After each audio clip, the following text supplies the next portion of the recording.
ಬೆನಗನಹಳ್ಳಿ denotification. ಅಯ್ಯೋ ನಾನ್ಯಾಕಪ್ಪ ಮಾಡಲಿ ಡಿನೋಟಿಫಿಕೇಶನು, ನನಗೇನು ಜೈಲ್ಗೆ ಹೋಗ್ಬೇಕಾ ನಾನು, ಮತ್ತೆ ಡಿನೋಟಿಫಿಕೇಶನ್ ಮಾಡಿ. ಆ ಬೆನಗನಹಳ್ಳಿ ಡಿನೋಟಿಫಿಕೇಶನ್ಗೆ ಮಾತಾಡಿದ್ರಿ ಬಂದು ನನ್ನ ಹತ್ರ, ಜ್ಞಾಪಕ ಮಾಡ್ಕೊಳ್ಳಿ. ರೈತರ ಭೂಮಿದು ಡಿನೋಟಿಫಿಕೇಶನ್ ಬಗ್ಗೆ ನೀವು ಚರ್ಚೆ ಮಾಡಲೇ ಇಲ್ಲ ನನ್ನ ಹತ್ರ 18 ತಿಂಗಳಲ್ಲಿ. ಇಲ್ಲ ಬಿಡದಿ ಪ್ರಾಜೆಕ್ಟ್ ಬಗ್ಗೆ ಚರ್ಚೆ ಮಾಡಲಿಲ್ಲ. ನಿಮ್ ಜಮೀನು ಕೊಟ್ಟಿದ್ದೀರಾ, ಇದೊಂದು ನೈಸಿಗೆ ಕೊಟ್ಟಿದ್ದೀರಾ. ಅಯ್ಯರಾಮನೆ ಆ ಲೈನ್ ಬಂದಿರೋ ಕೊಡಲೇಬೇಕಿತ್ತು. ಇವತ್ತು ಈಗ ನೀವು ಇಷ್ಟೊಂದು ಪ್ರೇರೇಪಣೆ ಯಾರು ಕೊಟ್ಟಾರ ನಿಮಗೆ ಈ ಪ್ರಾಜೆಕ್ಟ್ ಮಾಡೋದಕ್ಕೆ? ಆಮೇಲೆ ಅದೇನೋ ಒಂದು ಹೇಳಿದಿರಿ, 1000 ಎಕರೆ ಯಡಿಯೂರಪ್ಪ ಕಾಲದಲ್ಲಿ ನನ್ನ ಅಧಿಕಾರ ಹೋದ್ಮೇಲೆ ಅಲ್ಲಿ ಯಾವುದೋ ಡಿನೋಟಿಫಿಕೇಶನ್ ಆಗಿದೆ ಅಂತ ಹೇಳಿ.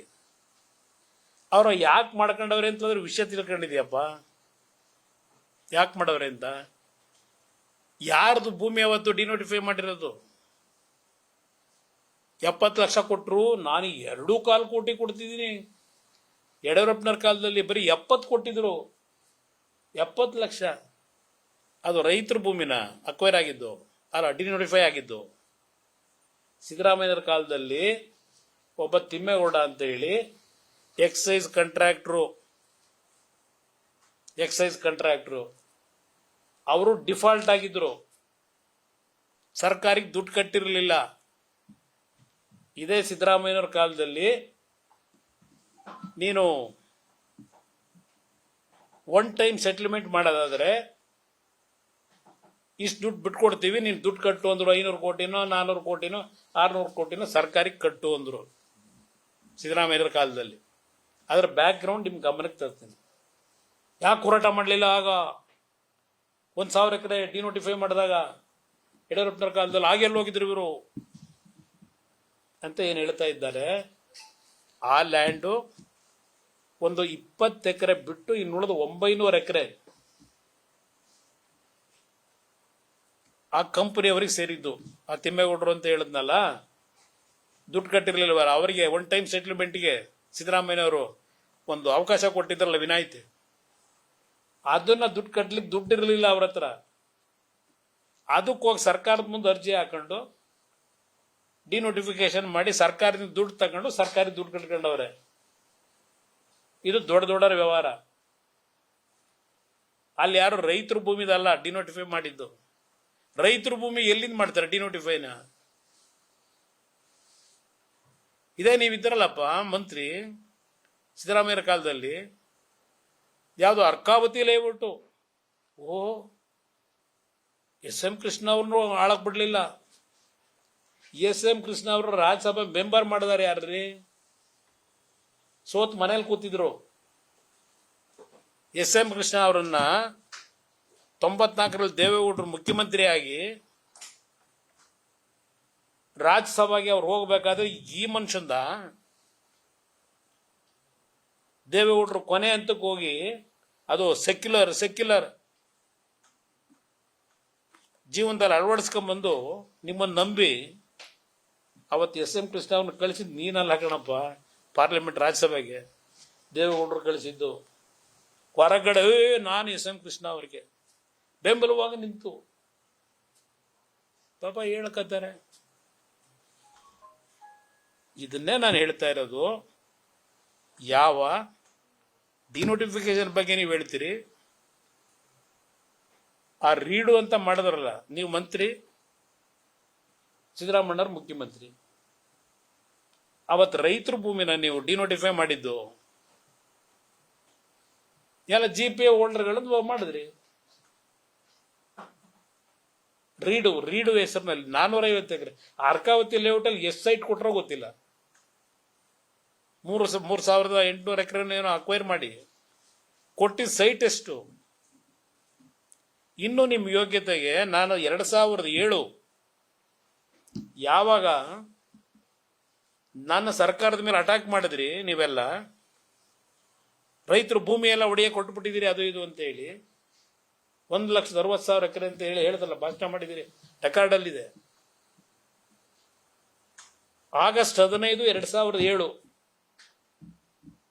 5 ಬಡಾವಣೆಗಳಲ್ಲಿ BDAಯಿಂದ ಹೊಸ ಬಡಾವಣೆ ರಚನೆ ಮಾಡ್ತಕ್ಕಂಥ ಘೋಷಣೆ ಮಾಡಿದೆ. ಶಿವರಾಮ್ ಕಾರಂತ್ ಬಡಾವಣೆ, ನಿಜಲಿಂಗಪ್ಪ ಬಡಾವಣೆ, ದೇವರಾಜ ಅರಸು ಬಡಾವಣೆ, ಅಲ್ಲಿಂದ ಶಿವರಾಮ್ ಕಾರಂತ್ ಬಡಾವಣೆ. ಈ 5 ಬಡಾವಣೆಗಳನ್ನ, ವಿಶ್ವೇಶ್ವರಯ್ಯ ಬಡಾವಣೆ, ನಾನೇನ್ ತೀರ್ಮಾನ ಅವತ್ತು ಘೋಷಣೆ ಮಾಡಿದೆ, ಇದರಲ್ಲಿ ಮಾಣಿಕ್ ಶಾ ಪೆರೇಡ್ ಗ್ರೌಂಡ್ ನಲ್ಲಿ 20 ವರ್ಷ ಆಗೈತಲ್ಲಪ್ಪ, ಎಸ್ ಸೈಟ್ ಹಂಚಿದಿರಿ ಅಲ್ಲಿ ಜನಕ್ಕೆ? ಈ 5 ಬಡಾವಣೆ ಮಾಡಿ ಇಲ್ಲಿವರೆಗೆ.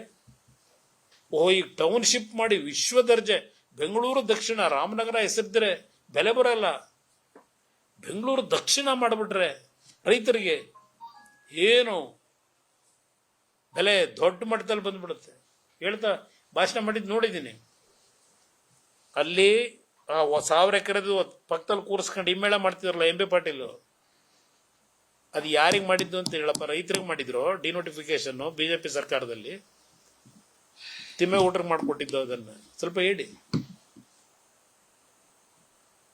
ಇವತ್ತು ಒಂದ್ ಕಡೆ ಹೇಳ್ತೀರಿ, ಈಗ ಮತ್ತೆ ಇವತ್ತು ಪತ್ರಿಕಾಗೋಷ್ಠಿಲಿ ಏನೋ 2 ತಿಂಗಳು ಕಾಯ್ತಾರಂತ ತಿನ್ನುವೆ. ಯಾರು ಭೂಮಿ ಕೊಡಲ್ಲ, ನಿಮ್ಗೇನು ತೊಂದರೆ ಕೊಡಲ್ಲ, ನೀವು ಇಟ್ಕೊಳ್ಳಿ ಭೂಮಿಯ, ಯಾರು ದುಡ್ಡು ತಗೋತಾರೆ ಅವ್ರು ಕೊಡ್ತಾರೆ ಅಷ್ಟೇ. ಇನ್ನೊಂದು ಹೇಳ್ತಾ ಇದ್ದೆ, ಡೈವರ್ಷನ್ ಆಯ್ತು ನನಗೆ. 20 ಜನ ರೈತರನ್ನ ಕರೆಸಿದ್ರಲ್ಲ ಈ 3 ನೋಟಿಫಿಕೇಶನ್ ಮಾಡೋದಕ್ಕಿಂತ ಮುಂಚೆ. ಇಲ್ಲ ಈಗ ತಕ್ಷಣ ಮಾಡೋದಿಲ್ಲ, ಇನ್ನೂ ಸ್ವಲ್ಪ ಸಮಯ ತಗೋತೀನಿ, ನೋಡೋಣ ನಡೀರಿ ಅಂತೇಳಿ ಬೆಳಗ್ಗೆ ಆ 3 ಒಳ್ಳೆದು ಅಧಿಸೂಚನೆ ಹೊಡಿಸು ಅಂತಿಮ. ಈಗ ಹೇಳ್ತಾವ್ರೆ ಕಮಿಟಿ ಮಾಡ್ತಾರಂತೆ. ಯಾವ ಕಮಿಟಿ? ಶಾಸಕರದ್ದು ಮಾಡೋದು, ಜಡ್ಜ್ ಮಾಡೋದು, ಎಂಥದ್ದು ರಿಯಲ್ ಎಸ್ಟೇಟ್ ಹೇಳ್ತಾ ಇದ್ರು. ಅಪ್ಪ ನಾನೇನು ರಿಯಲ್ ಎಸ್ಟೇಟ್ ಯಾವುದು ಮಾಡಿಲ್ಲಪ್ಪ ನಾನು. ನಾನು ಜಮೀನು ತಗೊಂಡಿದ್ದೀನಿ, ಇದೆ ಕೇತನಹಳ್ಳಿಯಲ್ಲಿ. ಅಧಿಕಾರಿಗೆ ಬರೋದಕ್ಕಿಂತ 40 ವರ್ಷದ ಮುಂಚೆ ತಗೊಂಡಿದ್ದೆ. 1983-85 ತಗೊಂಡಿದ್ದ ಜಮೀನು. ಅಸೂಯೆ ಪಡೋದು, ಇನ್ನೊಬ್ರಿಗೆ ನೋವು ಕೊಡೋದು, ನಿಮಗೆ ಬಂದಿರತಕ್ಕಂಥ ಚಾಳಿ ಅದೆಲ್ಲ.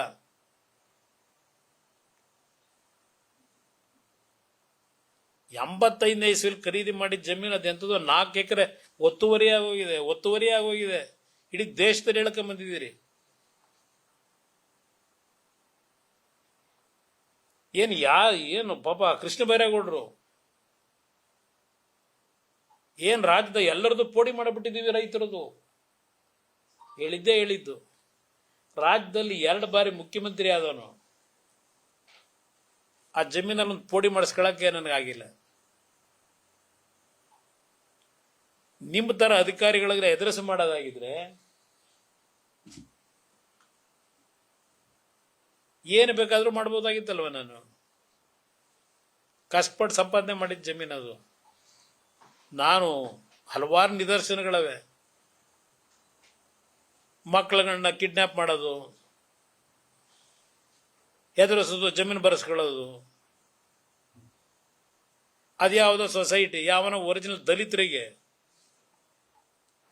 ರಾಮಕೃಷ್ಣ ಕಾಲದಲ್ಲಿ ಸೈಟ್ ಮಾಡಬೇಕು ಅಂತ ಹೇಳಿ SC ST ಜನಾಂಗ ಕೊಡಬೇಕು ಬಡವರಿಗೆ ಅಂತೇಳಿ ಮಾಡಿದ್ದನ್ನ ಮತ್ತಿನ್ಯಾವುದೋ ನಕಲಿ ಸೊಸೈಟಿ ಸೃಷ್ಟಿ ಮಾಡ್ಕೊಂಡು ಕರ್ನಾಟಕದಲ್ಲಿ ಮಾಡದಂತ ಬಹಳ ಜನ ಇದ್ದೀರಪ್ಪ.